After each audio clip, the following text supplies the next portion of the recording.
ഈ പദ്ധതികളൊക്കെ റിസീവ് ചെയ്ത് സ്വീകരിച്ച് മുന്നോട്ട് പോകണമെങ്കിൽ ജനങ്ങളോട് ജീവിച്ചിരിക്കണ്ടേ? ഞാൻ മത്സരിക്കുന്ന വാർഡിൽ നിന്ന് രാവിലെ 7 മണി മുതൽ 6:40 വരെ വീട് കയറി ഒരു ഉച്ചയ്ക്ക് അരമണിക്കൂർ വിശ്രമിച്ചു കഴിച്ചാൽ കയറിയിട്ടാണ് ഞാൻ വരുന്നത്. അജിംസി ചർച്ച കഴിഞ്ഞ് എന്നോടൊപ്പം നമുക്ക് നേരെ വാർഡിലേക്ക് പോകാം. പോയി കഴിഞ്ഞാൽ എല്ലാ വീട്ടിലും 90% വീട്ടിലും ചെല്ലുമ്പോൾ ആൾക്കാർ ആദ്യം പറയുന്നത് നിങ്ങൾക്ക് വോട്ട് തരാൻ ജയിപ്പിക്കാം, തെരുവുനായ ശല്യം പരിഹരിക്കാൻ സാധിക്കുമോ?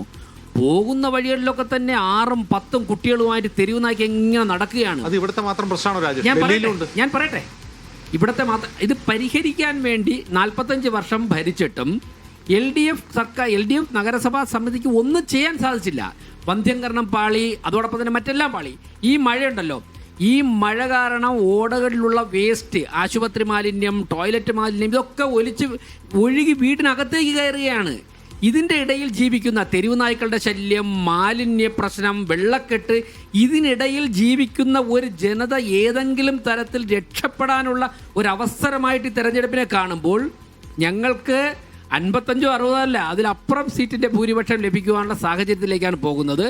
എത്രയും പെട്ടെന്ന് 9-ാം തീയതി രാവിലെ ആവാൻ ജനങ്ങൾ കാത്തിരിക്കുകയാണ്. ഞാൻ ചോദിക്കട്ടെ, ഇത്രയും ജീർണത ബാധിച്ച ഒരു സിസ്റ്റത്തിൽ എങ്ങനെയാണ് മനുഷ്യന് ജീവിക്കാൻ സാധിക്കുന്നത്? അപ്പോൾ തീർച്ചയായിട്ടും പിന്നെ കഴിഞ്ഞ 5 വർഷം കിടന്ന് ഉറങ്ങിയിട്ടല്ല ഞങ്ങൾ വോട്ട് ചോദിക്കാൻ വരുന്നത്.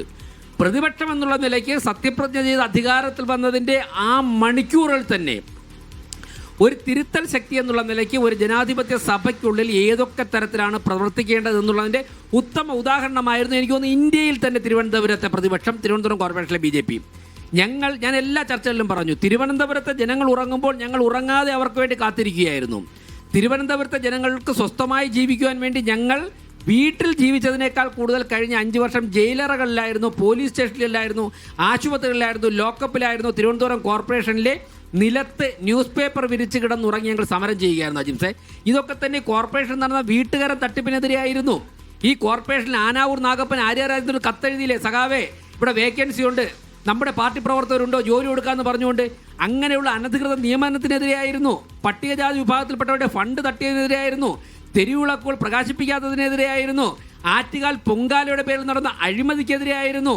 അങ്ങനെ നിരവധി അഴിമതി നടത്തിയപ്പോൾ സ്മാർട്ട് സിറ്റി ഇദ്ദേഹം പറഞ്ഞല്ലോ, സ്മാർട്ട് റോഡുകൾ കേന്ദ്ര ഗവൺമെൻറ് പണം കൊടുത്തു. 2017 പണം കൊടുത്തിട്ട് 2019 തീർക്കേണ്ട പദ്ധതി 2025 ആയിട്ടും പൂർത്തിയാക്കാതെ തിരുവനന്തപുരത്തെ എല്ലാ റോഡുകളും വെട്ടിക്കുഴിച്ച് ജനങ്ങളെ ബന്ദിയാക്കുന്നതിനെതിരെയായിരുന്നു ഞങ്ങൾ സമരം ചെയ്തത്.